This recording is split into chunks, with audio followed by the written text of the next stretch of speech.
In today's video, I'm going to talk about my diagnosis of non-epileptic attacks.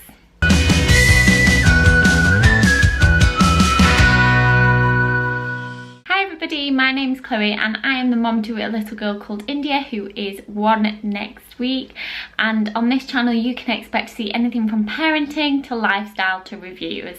So if you're new here, please think about subscribing and let's get straight into the video. So around, it must have been a few years ago now, probably about, Dan, how long ago was I diagnosed with it? Yeah. So around about 2 years ago, I was diagnosed with something called non-epileptic seizures or non-epileptic attacks.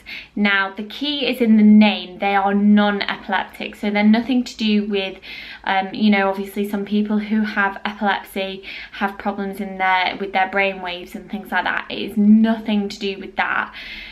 The reason it's basically called non-epileptic seizures or non-epileptic attacks is because some people can actually have seizures, non-epileptic, that are like proper epileptic seizures, so they have the convulsions where they jolt and shake.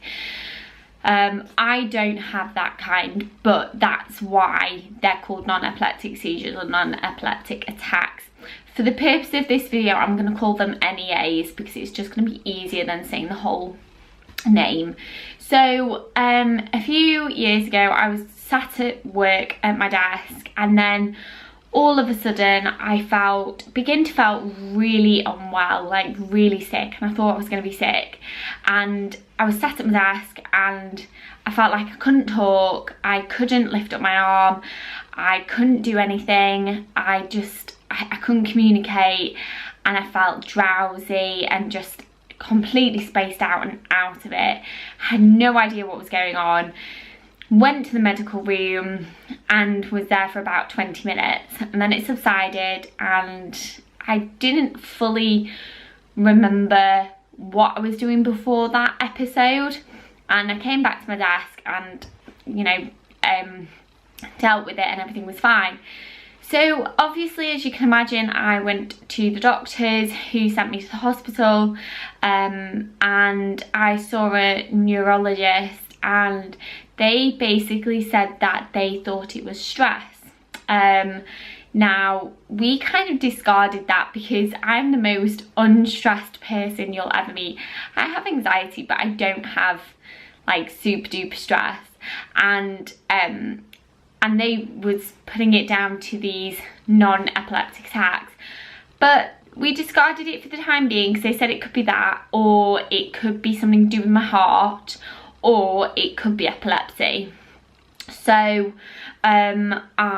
we looked at my heart, there was nothing there. We looked, I think I had an MRI scan or a CT scan. There was nothing going wrong in my brain.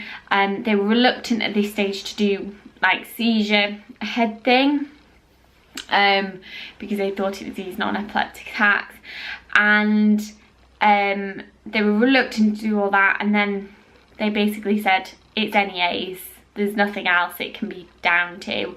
Have a look at the website, have a look at the internet, do a bit of research and come back. And I had a look, and when I read it online I realised that that is what I was having.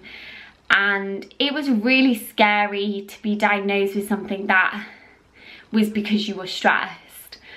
And it was really frustrating, as you can imagine. I would have about 4 of these attacks per day. I suppose you could basically call it like it was a panic attack. And basically what would happen is some of my signs and symptoms of having one, or I'm about to have one, is I feel sick 10 minutes beforehand, and also I feel like I have ants crawling on my head, and then part of my face goes slightly numb and tingly, and then it comes on. And then something I worked out as I was constantly having these is that the more I fight it, the worse it gets. So if I just accept it, sit back and let it process through and ignore it, then it's over quicker and I can deal with it quicker.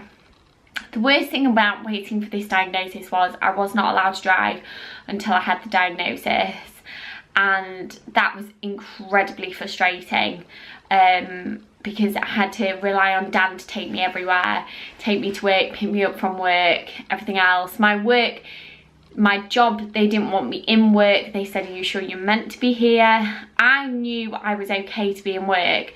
I just had to be allowed to leave my desk and go and have a seizure basically, or have an NEA, and they were really good about it. They were really helpful and kind, and they were also considerate with the fact that I did want to still be in work. So after I basically started to accept that these NEAs were NEAs, they kind of started to slowly disappear and reduce down. And something I also learned is the more that you have a fear of having one, the more they are about to make themselves appear, as it were. So that was something I really needed to control. I needed to control the fear. I am allowed to drive because they're not a seizure, and also I have a sign of when they're coming on. I haven't had one in probably about a year, which I think is fantastic. I think it's so good.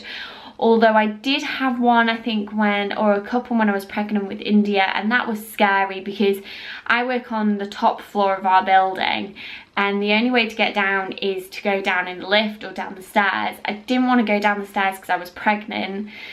And then I had to have someone really stay with me just in case my NEAs turned into convulsions, which has never happened, but you just don't know.